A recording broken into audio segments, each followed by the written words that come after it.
This is B2B Marketing Methods. I'm your host, Terri Hoffman, and I'm the CEO of Marketing Refresh. Let's face it, embracing digital marketing is daunting. This podcast was created to make it more approachable. Join us as we talk to CEOs, sales leaders, and revenue growth experts who will share lessons learned and tips from their own journeys. So welcome to B2B Marketing Methods. We're very excited today to have a special guest with us. He is not a VP of marketing and sales for a B2B company. He's even better than that. He is a professional EOS implementer, and he's going to explain what that means in just a minute, but his name is Rusty Smith. Rusty, thank you so much for being with us today. Why don't you start by introducing yourself? Yeah, you're welcome. I'd love it if you could just start by introducing yourself and telling our audience what that means to be a professional EOS implementer.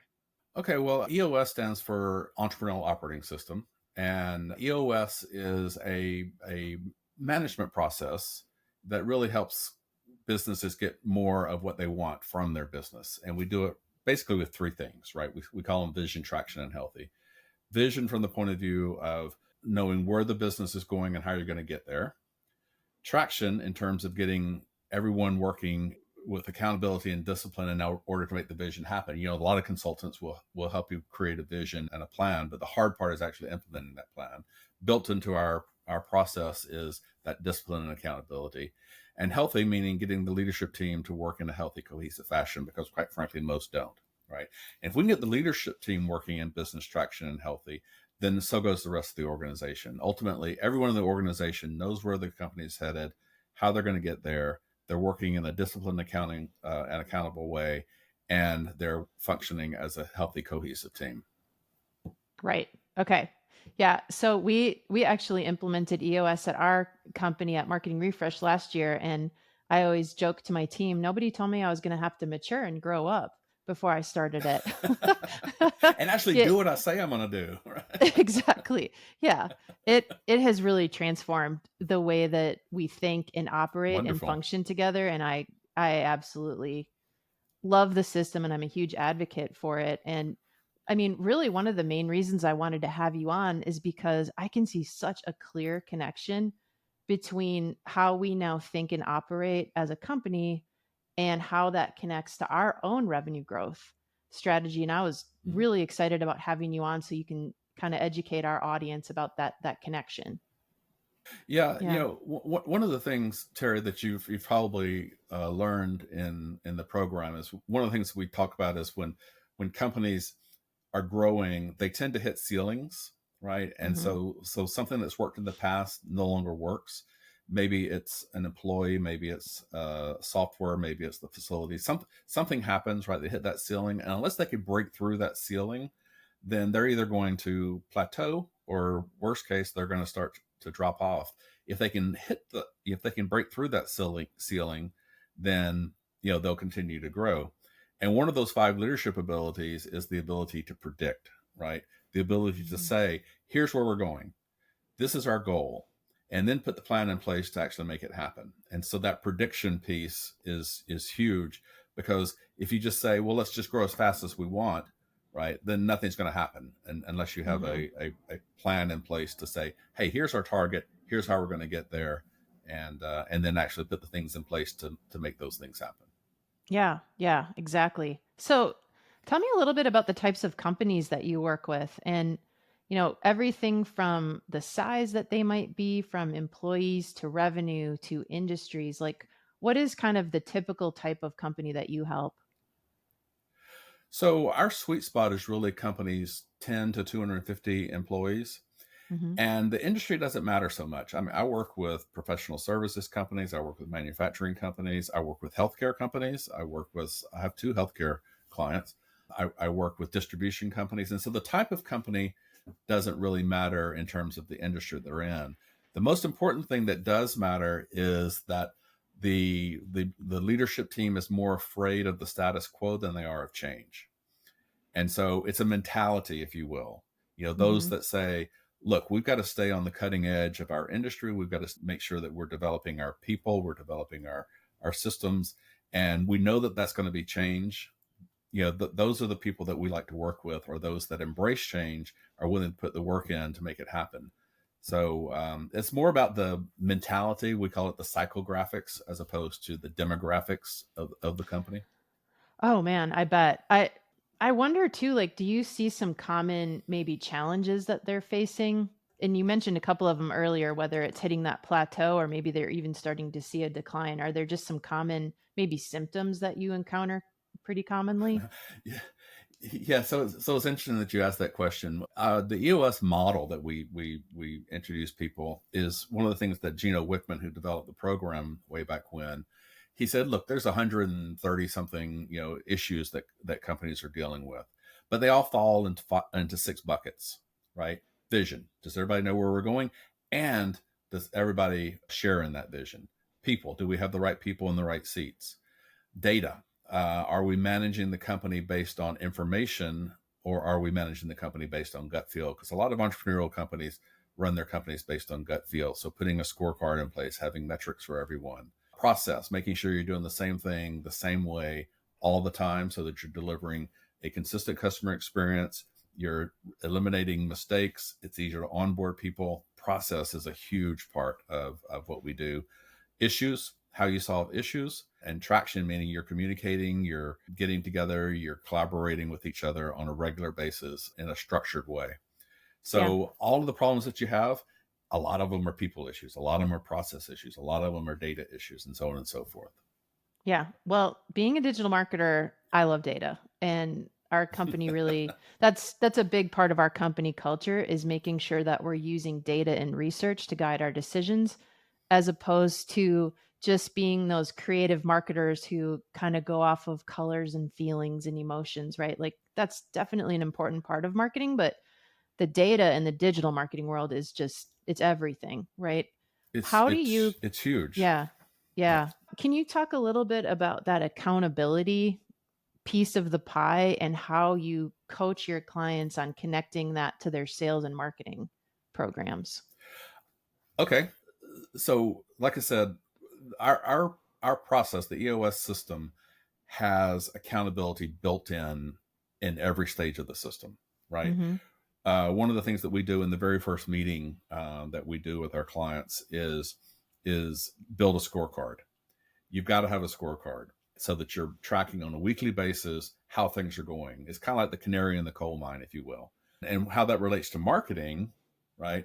Many things on the scorecard. Yeah, you're going to put revenue on the scorecard. You're probably going to put some profit goals on the scorecard, but you better be putting some lead generation items on the scorecard as well. So if I was talking to a client earlier this week, and one of the things that he said is their leads coming in dropped pretty quickly, right? And they knew, because they look at that scorecard every single week, that they knew right away that their incoming leads had dropped. And so they immediately made some changes to their keywords and got those leads back up again. Most companies wouldn't recognize that for 3-4 weeks. Revenue, hey, the revenue last month wasn't that great. What's going on? So having that scorecard in place is crucial. The second thing that builds that accountability into the system is what we call rocks. So every quarter we set rocks. What are the 3 to 7 most important things that you need to get done in the next quarter? And oftentimes, as a matter of fact, I would say it's the exception that you wouldn't have at least one marketing oriented rock on the list, right? You're looking at those rocks every week. Are they on track? Are they off track? And then at the end of the quarter, are they done or are they not done? Right? So there's accountability built in there. If that rock gets off track sometime during the quarter, right, then you recognize that and you put in place the things that need to happen to fix it, right? Yep. And so there's weekly accountability in terms of getting those rocks done. And like I said, many of those rocks are in the business development area of the company. The third thing I would add is, as you're holding your weekly leadership team meetings and you're solving issues, you're reviewing your rocks, you're reviewing your scorecards, you're constantly adding issues to your issues list, right? And the discussion of those issues typically lead to to-dos, right? Hey, marketing owner, right? You need to go, make this adjustment, or the sales person, you need to go call on this account, or you need to go work with this, whatever it is, right? Well, those to-dos also get reviewed every week. Hey, did that to-do that you took last week get done? So that accountability is built into the system. Every week in the level 10 meeting, you're reviewing your rocks, you're reviewing your to-dos so they get done, you're reviewing your scorecard. Are you on track or are you off track? Every quarter, you're setting those business development goals along with the other goals in the company, the financial goals, the operational goals, and so on and so forth. And then every year when we do the two-day planning meeting, every year, you're resetting, your 1-year plan, you're resetting your 3-year picture, you're resetting all of those things. And obviously business development, marketing falls into all of that.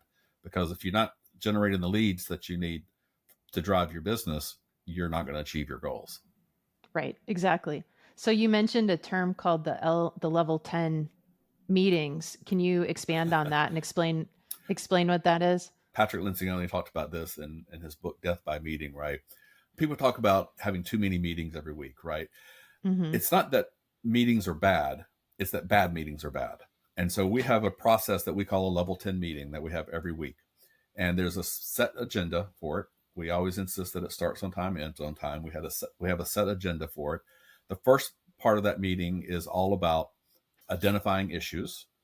And then the second part of that meeting, the first third is about identifying issues. The second 2/3 of that meeting is all about solving those issues, assigning to-dos, putting a plan in place to solve those issues once and for all. The reason we call it a level 10 meeting is the last part of the meeting is we review the to-dos that have been assigned, and we talk about any messages that need to go out to the rest of the organization that aren't in the meeting. But we also rate the meeting on a scale of 1 to 10. How effective was this meeting this week?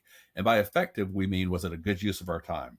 Because especially when we're talking about the leadership team, you've probably got the 4 to 6 most highly paid people in the company in this meeting for an hour and a half every week. It's an expensive meeting.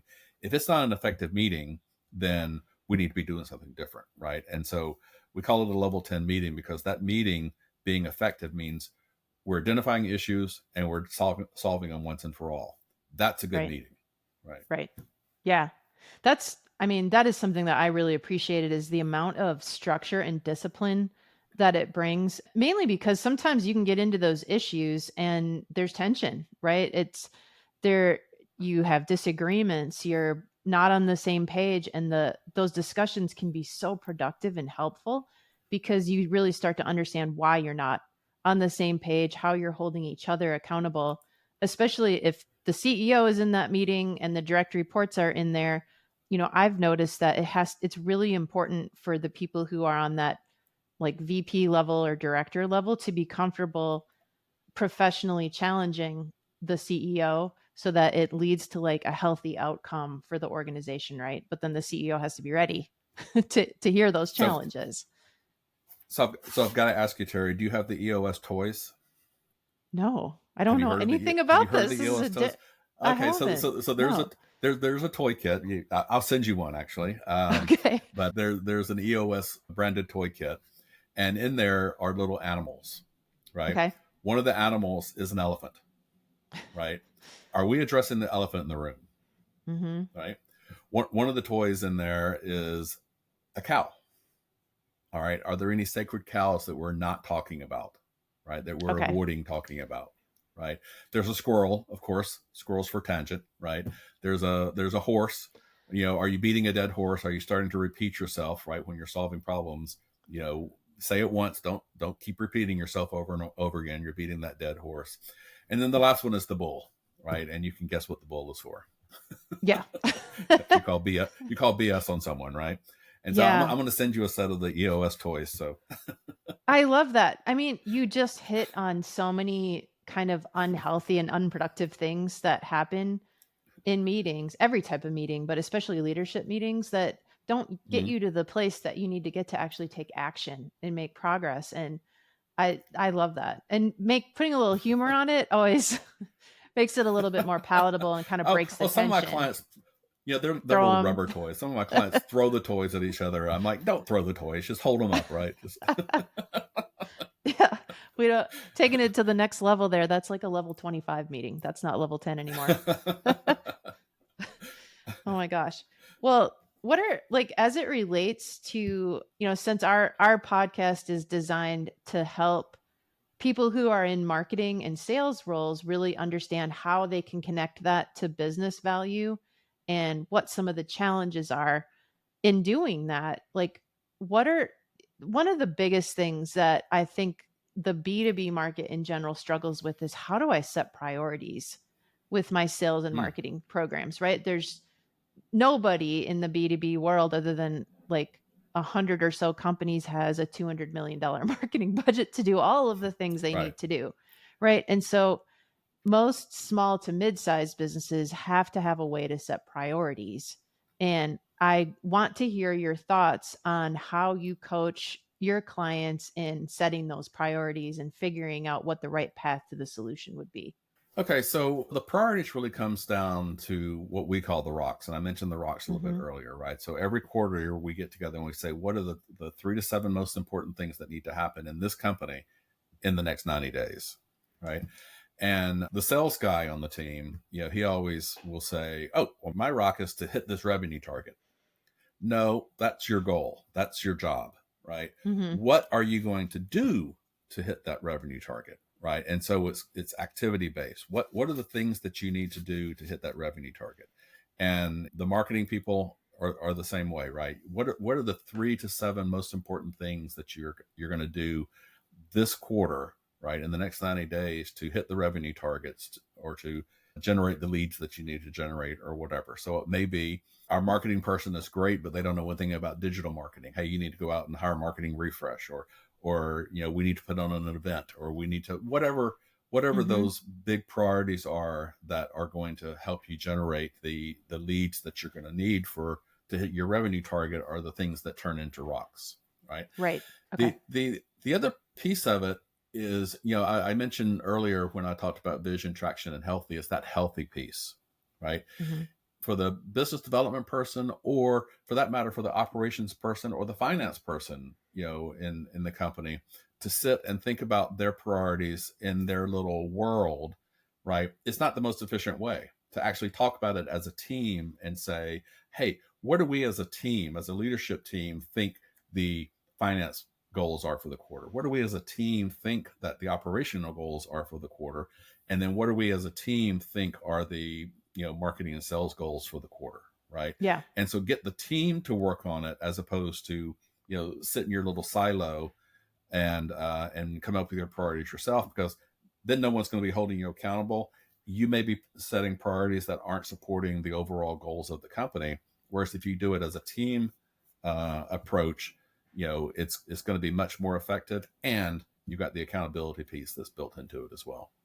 Right. Yeah. So in the companies that have our higher number of employees, like the 100, 200, 250 employees, do you then see that same concept carry down into their different departments? And do you work on Uh, departmental rocks? Absolutely. So Okay. so we always start at the leadership team, right? Mm-hmm. And we, some of the clients want to be very proactive in terms of pushing the system down.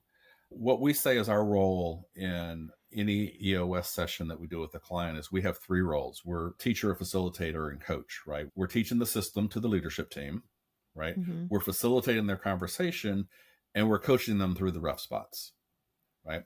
Now, when you have a larger organization, you want to start doing, you want to start pushing EOS down into the organization, right? Mm-hmm.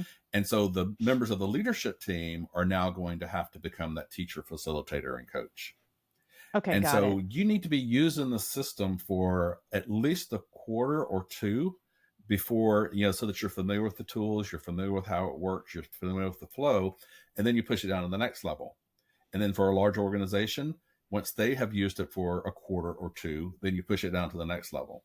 Well, what do we mean by push it down to the next level? What we mean is, so, on the vision piece, everybody's probably going to have the same vision, right? You're going to have the same core values for the company. You're going to have the same long-term targets and so on and so forth. But every division or every department in the team can have their own scorecard.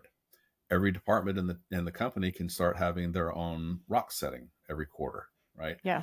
Ultimately, what we want to get to is where everyone in the company has 2 things that they're responsible for. One is, we call it a measurable.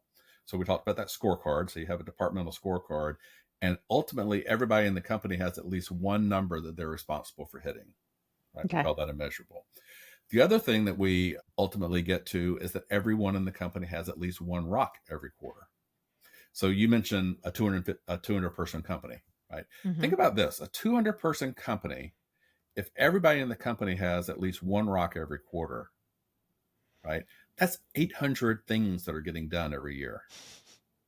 That's right? a lot. Yeah. That's a lot. Yep. And some of them, when you talk about low level rank and file employees, it might be clean up this area of the warehouse, right? It might be repaint the safety stripes in the, for the forklifts running through the factory or whatever, right? And so it may be something that is at a different level from what's happening at the leadership team level, but it's ultimately making the company safer. It's making the company more efficient. It's making the company a better company. It's making the company more profitable, really. Right. Yeah. So, but it sounds like you're able to then draw a really clear line between how a rock for a frontline employee connects to a measurable absolutely, that is important that's to the right. company. And so what tends to happen is the members of the leadership team will take a rock, right? And then they'll go back to their team and they'll say, hey, here's the rock I took for the leadership team. One of the things I always tell my clients is when you take a rock in the quarterly meetings, right, you're taking the responsibility for making sure that rock gets done. You're not taking responsibility for doing it, right? Right. Because you're going to probably take it back to your team and say, okay, I took a rock at the leadership team level for this quarter. How are we as a department going to get it done? Yeah. Yeah. It's so one other part of EOS that we haven't really talked about yet, but you're very transparent through this process, right? Not you as the teacher, facilitator, coach, but as a company, you are very transparent with the whole team, and that can make you feel a little bit uneasy as a leader. But talk about that. I'm going to tell you a funny story. So one of my clients that I have been working with now for several years, I think they've been with me 3 years. The first time that so our process is that we do what we call a 90-minute meeting to kind of get everybody oriented, and then we do a focus day, right? And one of the things that we do in that focus day is that we set the first set of rocks. And on the rock sheet, as you know, but maybe some of your audience members don't know, the first thing on the rock sheet is target date, right? Revenue target, profit target, any other key measurables, and then your 3 to 7 rocks, right? Well, the owner of the company was a family business. The owner of the company got really nervous when we started talking about this. And afterwards, he took me aside. He says, I have never shared revenue and profit with anybody in the company before this. He said, that caught me off guard. That was something I wish you'd warned me about beforehand. So now I do warn my clients that we're going to do that from now on, just to make sure, right? Yeah. But he played the financial part of the business. He played very close to the chest, right? Yeah. But with EOS, it's transparent, right? Here's the target. Here's the goal, right? Here's what we're all trying to achieve as a company. One of my clients set a goal for his company. He said, if we achieve a certain amount of EBITDA in 2023, I'm taking everybody and a guest on a cruise. And he has about 40, 45 employees in his company, right? Okay. And he invited some of his key advisors. So I got invited. And so I'm going on this cruise in about a month with them. But he basically said, hey, team, if we hit this EBITDA number, this earnings number, right, I'm taking everybody on a cruise. And so everybody in the company was focused on it, and they did it. And so everybody's going on a cruise at the end of March. Well, that's awesome. I mean, he sounds like a very generous person too, and understands how to motivate people as well. But, I want to dig into that topic of transparency a little bit more, because I think it may be obvious what people's fears would be in being more transparent. For example, wow, now everybody is going to know what the company is making.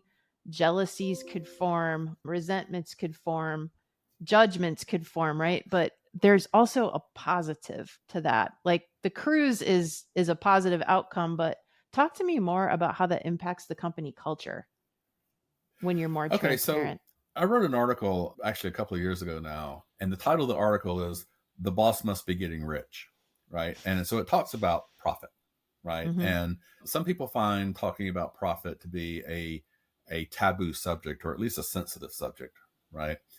And the point of this article is, look, you have to put it into context, right? When we talk about EBITDA, so the acronym EBITDA means earnings before interest, taxes, depreciation, and amortization, right? Mm-hmm. So what is not included in that? Well, interest payments. Well, interest payments kind of imply that you have some debt, right? Mm-hmm. You're servicing that debt after EBITDA, right? So if you've bought some equipment, or if you've expanded the facility, or if in some cases you bought the company and you're still paying off the previous owner of the company, right? There's debt Yep. that you're servicing, right? Yep. That comes after profit, right? That comes after EBITDA. The interest that you're paying on that, the taxes Yep. that you're paying, all come after EBITDA. The investment in capital equipment is a balance sheet issue, not a P&L issue, right? And so where's that cash going? Well, gosh, the cash is going to buy the equipment, even though it's going to be depreciated over time. It's how the profits are being used to be reinvested in the company.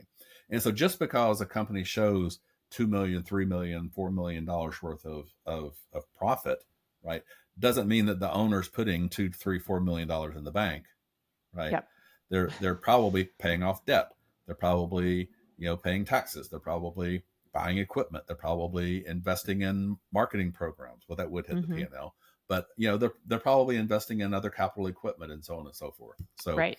Yeah. so what I tell my clients is it's important to be transparent. Sometimes you do have to explain to people what profit really means, Mm-hmm. right? It means it's the money that we're going to be able to invest back in the business for the most part, and to service debt. Right. And to also be in a healthy position, right? Because cash flow Absolutely. is an Everybody wants to work for a profitable company. If the right. company's not making money, right, everybody worries about their job. And so everybody wants to work for a profitable company.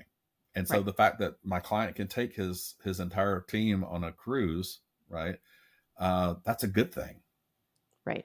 Exactly. Yeah. And I think that, it does feed into the culture and the environment that you're trying to create, is that education is the important part. It's being transparent, but then following that up with communication and education and helping people understand and be also willing to ask tough questions back to leadership that really just provide a good platform for educating them about why something may be the way that it is and why it's that way, and how Yep. you're managing that.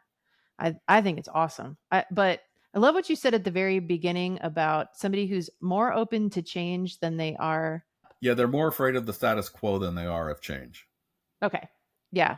And that's the exact type of company that I think is well suited to being open to digital marketing as well. Is there's a lot of scary vocabulary and intimidating vocabulary in what you're coaching and training. And we have that same scary, vocabulary and training Yep. in what we're doing. And it's like you just can't continue to be afraid of those things, because if you are, it's going to hold you back at some point or another. And if you find the right people to work with, those aren't difficult obstacles to overcome in reality, right?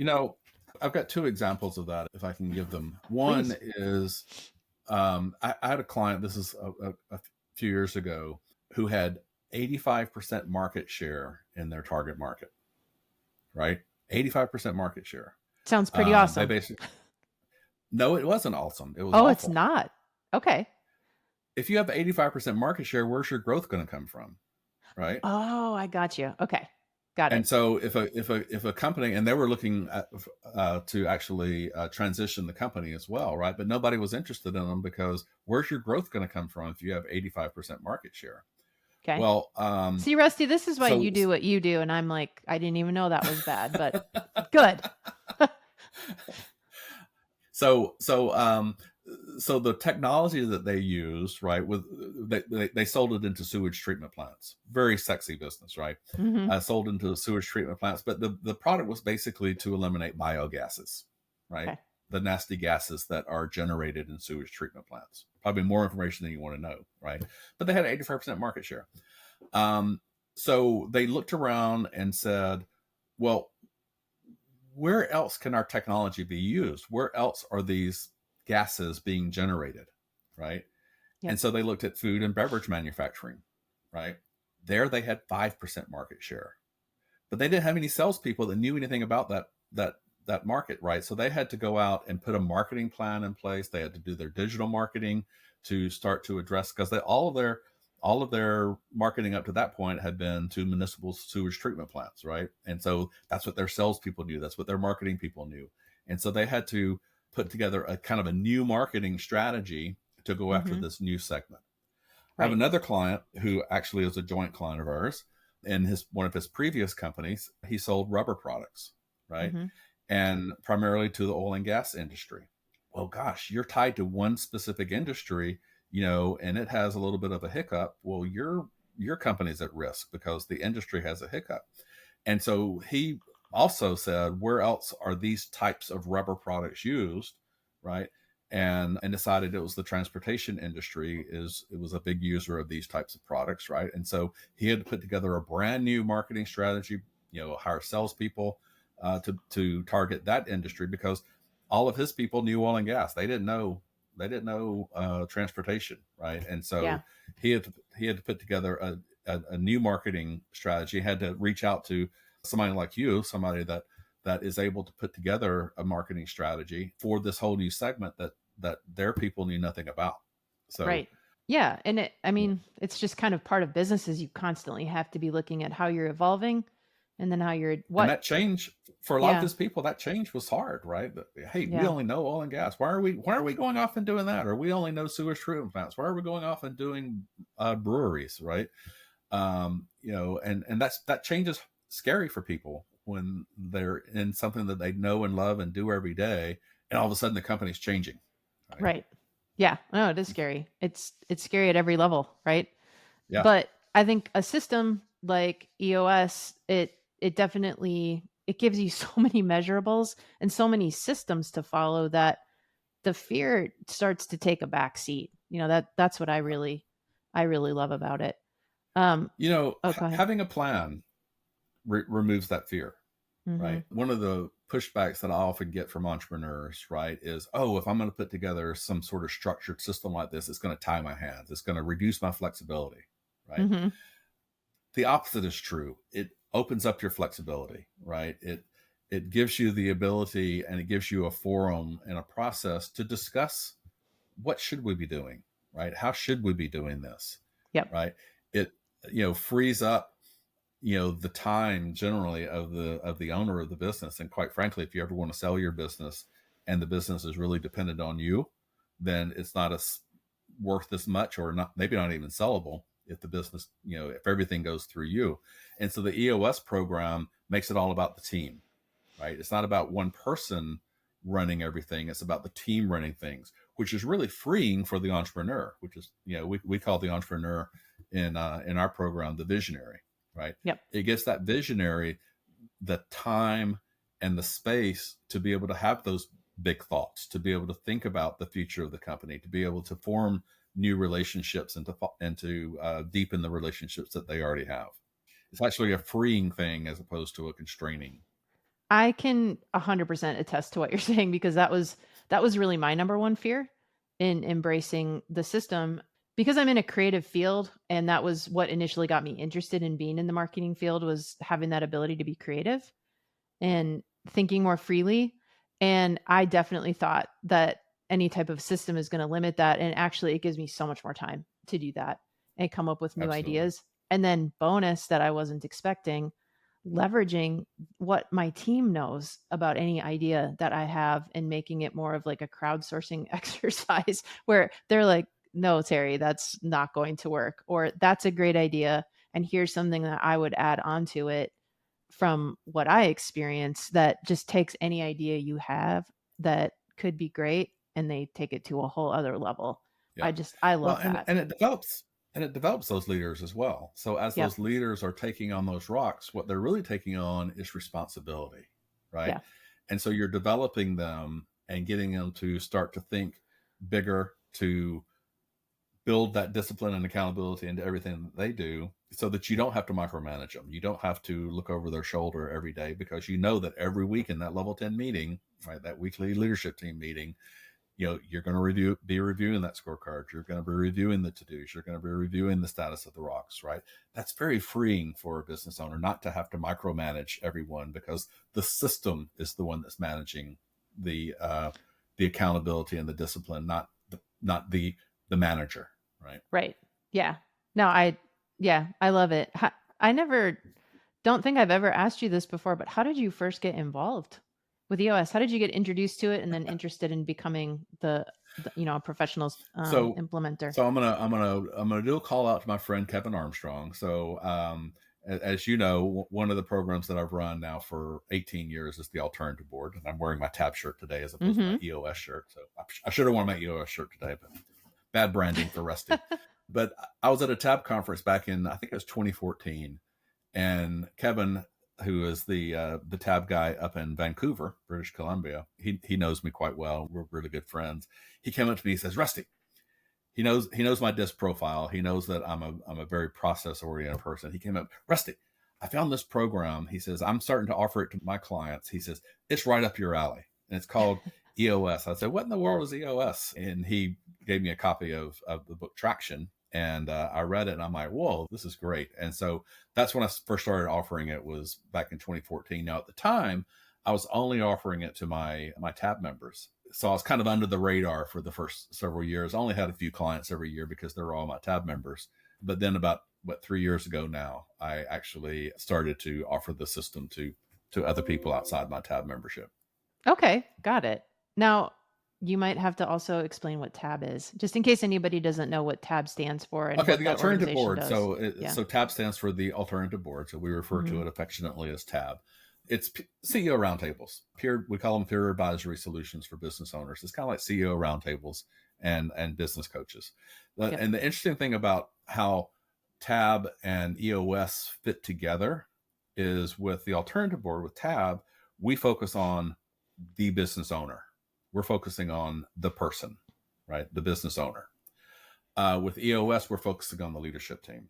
So the business owner and his or her leadership team. And so they fit very well together. And many of my clients are both TAB members and EOS clients. And then I have some I am too. Yeah, exactly. I am too. Exactly. I get so much value out of both. Yeah. Yep. Yeah. Yep. So. And for my listeners, I can't be in Rusty's TAB group because we don't live in the same place.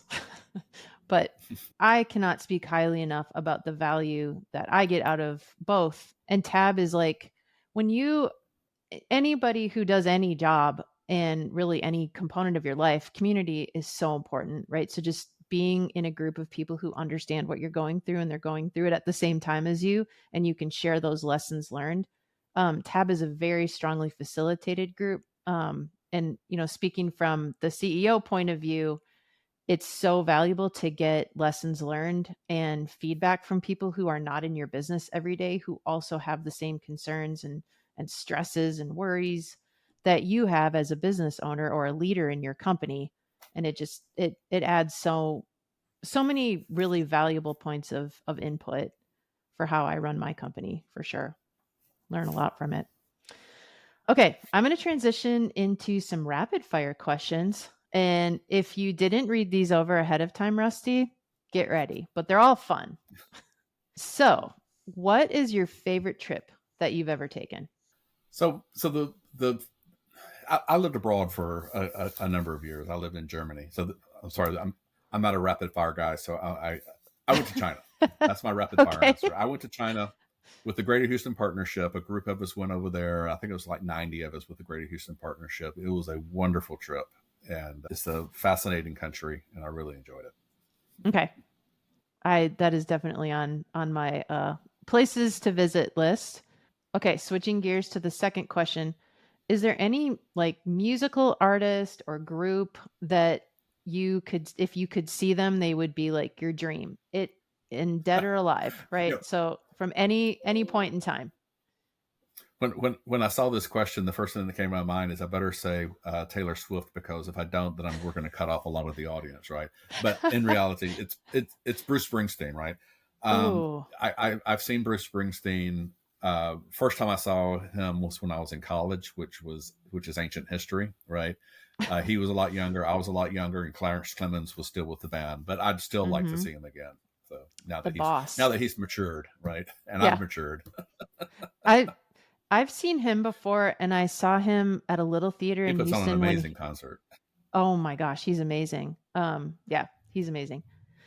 I bet you I know the answer to this, so maybe you'll surprise me. But what's like the number one book that you're constantly finding yourself recommending to people? Well, I have to say Traction, right? I know.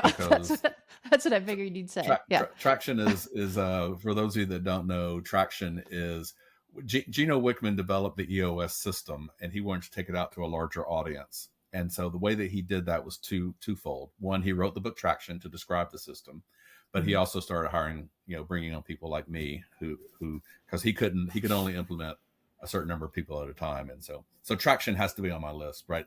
But other than that, a couple of the books that I really recommend to people is The Gap and the Gain. And it's about viewing things from a point of view of how far we've come as opposed to what we're missing, right?